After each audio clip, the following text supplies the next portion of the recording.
Dober večer, dr. Julij Toplak iz Pravne fakultete Univerze v Mariboru.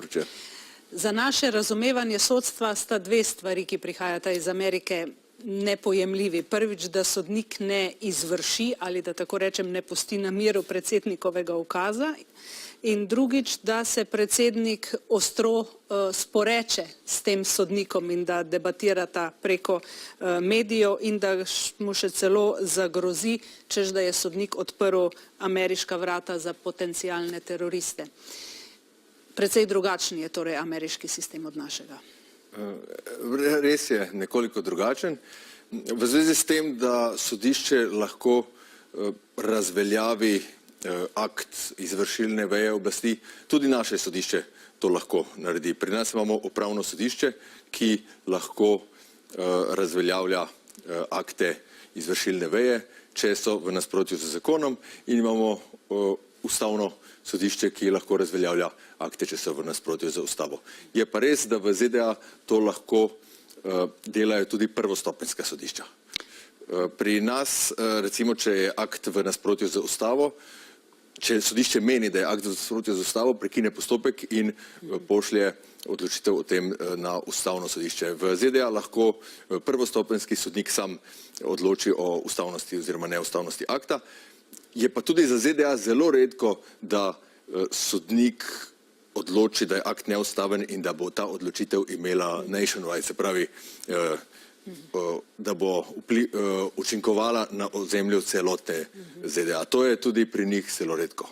Še nekaj je pri njih, to gre zelo hitro. V 14 dneh se bojo kar zvrstila, kar nekaj odločitev sem in tja. Res je, ameriško sodišče je dobilo vlogo od ministrstva ob, mislim, da 00:30 ponoči in ob 5 zjutraj so že izdali sklep, postavili so rok obima strankama, da morajo v naslednjih nekaj urah oddati vloge in še v naslednjih nekaj urah odgovore in da bo sodišče spet naslednji dan odločilo. Tako da pri nas žal še postopki, v takšni postopki ne grejo tako hitro. Velika razlika je tudi v transparentnosti, pri njih je recimo celoten spis na spletu, vsa javnost lahko gleda videoposnetek obravnave, lahko vidi tožbo, odgovor na tožbo, vsako vlogo, to je ena velika razlika. Prej ste še omenili glede komunikacije med predsednikom in sodnikom. Je pogosto, da predsednik oziroma se zgodi tudi pri njih, da predsednik komentira odločbe sodišč, da pa tako komentira, pa je tudi za ZDA neobičajno. Ampak če greva v bistvo problema, v čem je največja spornost tega, kar je podpisal novi ameriški predsednik? Executive orders, pravi te izvršeni ukazi, so akt izvršilne veje oblasti in morajo biti v skladu z akti zakonodajne veje oblasti in v skladu z ustavo.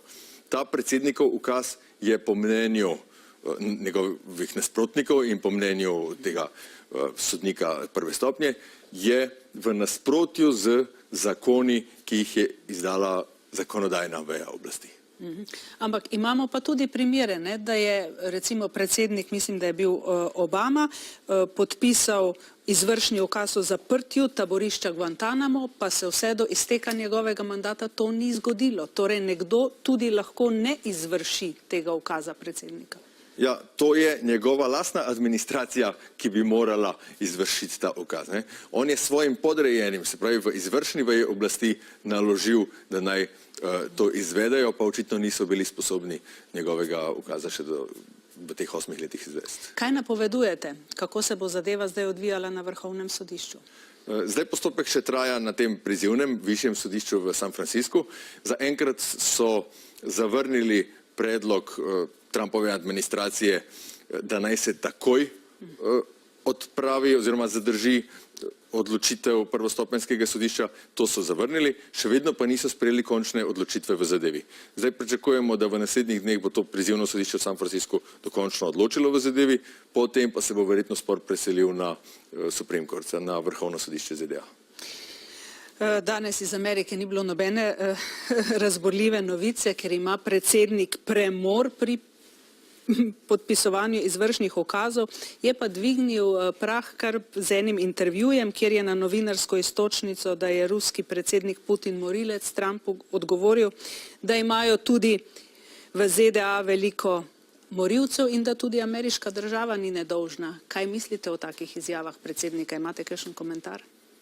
Zdaj, to ni pravno vprašanje, lahko pa povem, da je pač tudi za ameriške predsednike neobičajno naj ta izjava in tudi kakšne druge izjave predsednika Trumpa, ampak očitno se bomo morali na to navaditi. Tudi Američani verjetno, ne samo mi. Hvala lepa. Lahko noč.